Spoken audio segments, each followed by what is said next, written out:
I'm Kenny. I'm graduate from last summer. Okay. Then I was permitted to go to Geneva because of the WHO internship. Thanks a lot again to Dr. Jung and EPHM program to give me this wonderful chance. WHO headquarters is in Geneva, a very nice looking city, as you can see. This is WHO headquarters.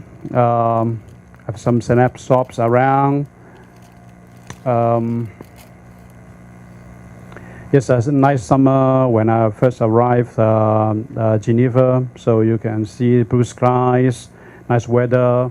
Average temperature is around 28. No need of air conditioning. I was working in the Food Safety and Zoonosis Department. You can see my working pass. I'm not allowed to keep it, so I have to hand it over to the receptionist during the last day in the WHO office. This is our team, a small team relatively. Around 10 or 15 people. Okay, this is our office. Okay. Maybe you would wonder what is the daily duties in WHO office. Firstly, I have to tell you nothing to do with too much science. It's not a laboratory. It's basically a secretariat. It's an office. Major duty will be administration, communication, and paperwork. I have to coordinate a lot of meetings, phone conference, and sometimes I have to take the minutes, and sometimes I need to do translation because some cases happen in China. It's written in Chinese, so some colleagues kindly asked me to help in translation. And the other time, what I would do will be database management to help my boss to input some data or try to find the bugs inside the database. Surprisingly, there are a number of bugs in the data that is quite hard to be resolved. And surprisingly, the database and all the technology is quite old. That you won't believe it unless you are insider. Okay. And during the July, we have a big meeting, regional meeting. Representatives from Philippines, Middle East, and other places in Europe. They came to Geneva to have a face-to-face meeting. And because my boss was on leave during the regional conference, so very rarely, I was assigned to do a presentation like this in front of all the experts from many different places in the world. I was almost shocked when I had received the assignment that a new guy, layman from Hong Kong, just graduated, have to do presentation towards WHO specialists. But this had happened. In the next chart, I will show you some more surprise. I've never imagined that I have to sing to Margaret Chan, but it happened because of WHO internship. I was very lucky to be able to join the farewell party of Margaret Chan in WHO office.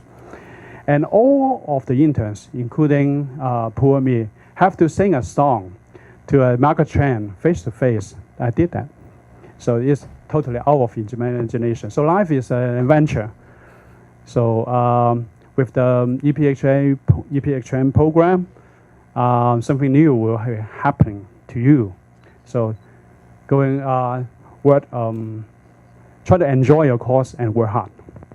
And I have the chance to take a photo, group photo with the new WHO CEO, Trudeau's. So where is Kennie Chang? Can you find me? No, probably it's too difficult for you. I'm in the right, the top right corner. The last one is me. And because of this program, and because of my, I think, luckiness, I was able to physically attend CODEX meeting. CODEX meeting, I think many of you know, is the most decisive and powerful meeting globally regarding food safety. It's held every 2 years in Geneva. So luckily, year 2017, there's a meeting in Geneva, and because I'm a WHO staff, so I have the free permission to go and sit any session of the CODEX meeting if I am interested. This is the meeting nearby, like a United Nations meeting, representative from everywhere in the world, every countries in the world. I think have attended the meeting. I've seen representative from China, but unfortunately I couldn't find any representative from Hong Kong. I don't know if they have joined it or not.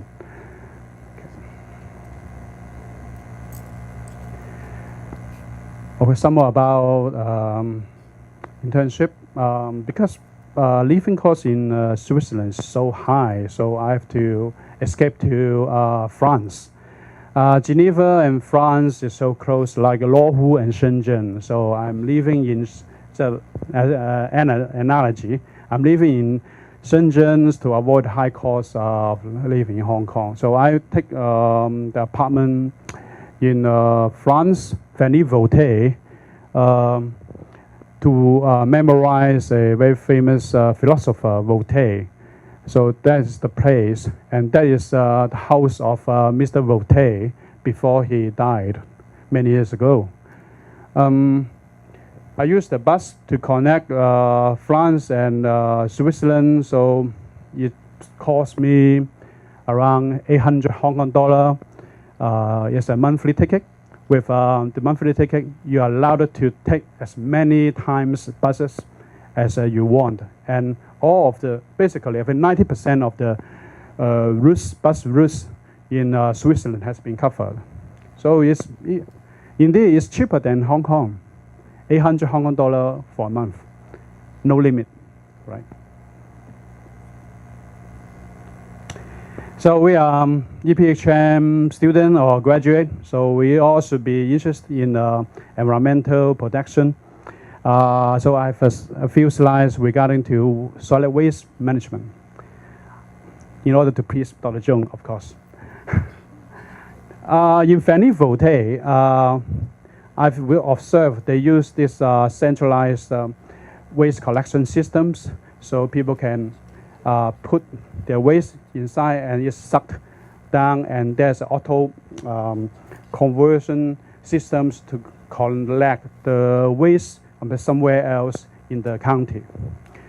This is the trolley they use to collect waste along the street. So no high tech, you see, opened trunk. So if you smell it, the smell can be spread everywhere along the street. So it's also surprising. Regarding to separation of waste, because I'm living there, so I have to follow strictly to the rule. We use these drying tanks to collect daily wastes. We have paper. We have separation. This is for paper. This is for plastic. And this one is for glass. And there's another one for filtratable smelly wastes. I don't have the photo. The technology is every residence in the county have to buy something like an autopass card. And you have to touch the opening of the trash bin before you can open it. It charge you, it will cost you around €2, so 15 Hong Kong dollar roughly, each time for you to throw a rubbish bin with reusable food or races inside. The maximum volume of the waste plastic bag you can put inside is, I think, about 1 cubic meter. So 1 cubic meter of reusable waste costs you €2.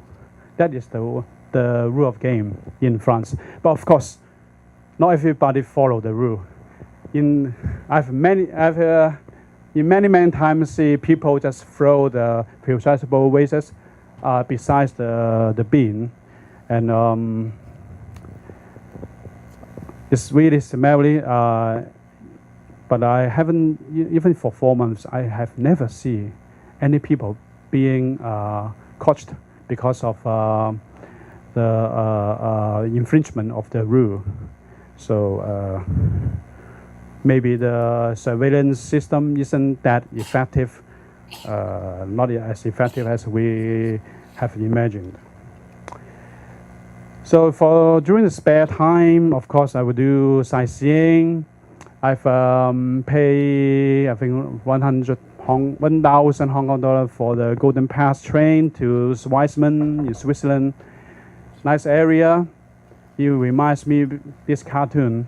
I don't know whether it is in English or any name in English. It's in Chinese. It's Peeling Yin. I think many of you have seen this cartoon. Exactly the same scenery. Very nice, beautiful, and lovely.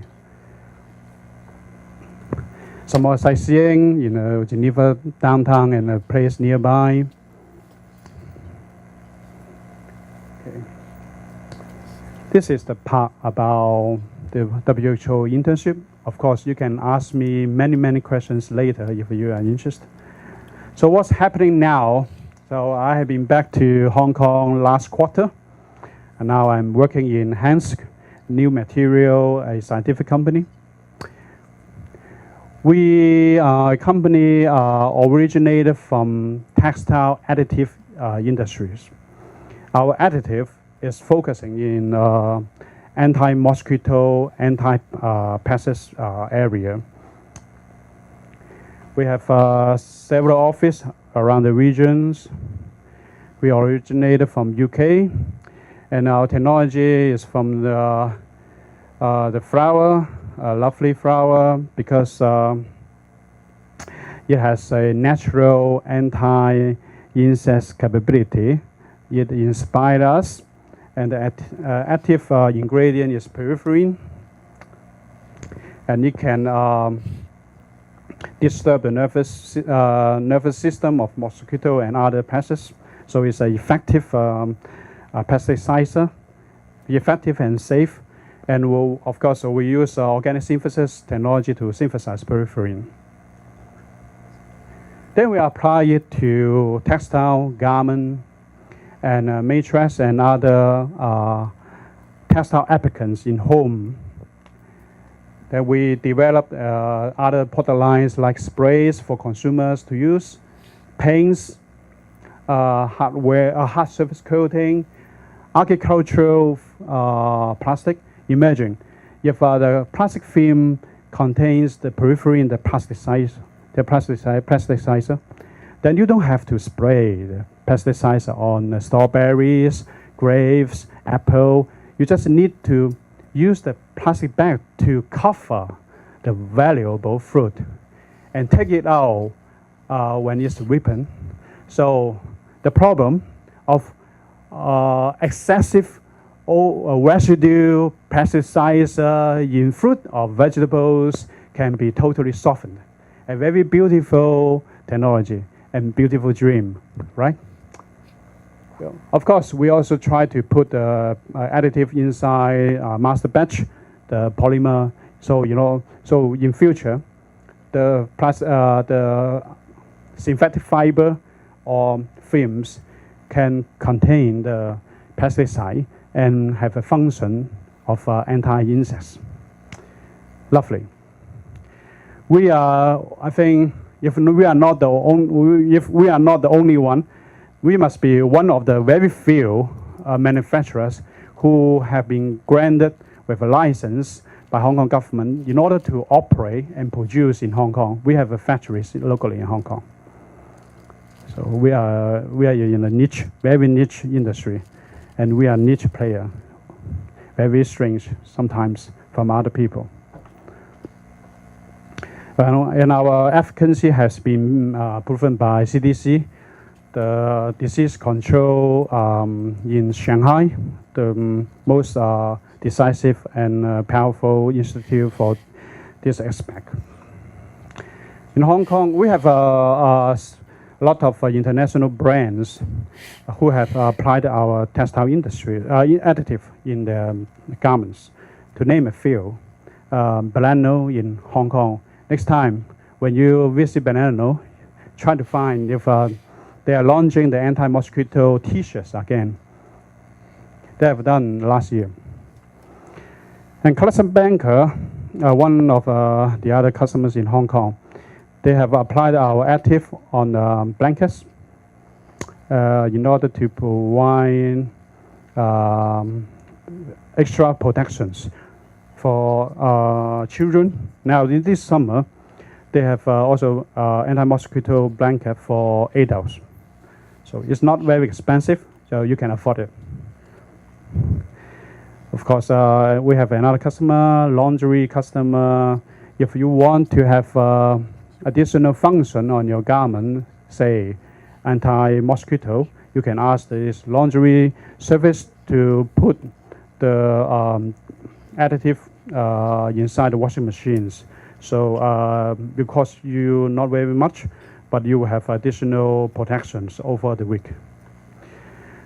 A brief introduction of my internship and what's going on for me at the moment. So thank you for this time and to let me introduce a bit about my business. Thanks a lot. Welcome any questions or comments. Thanks.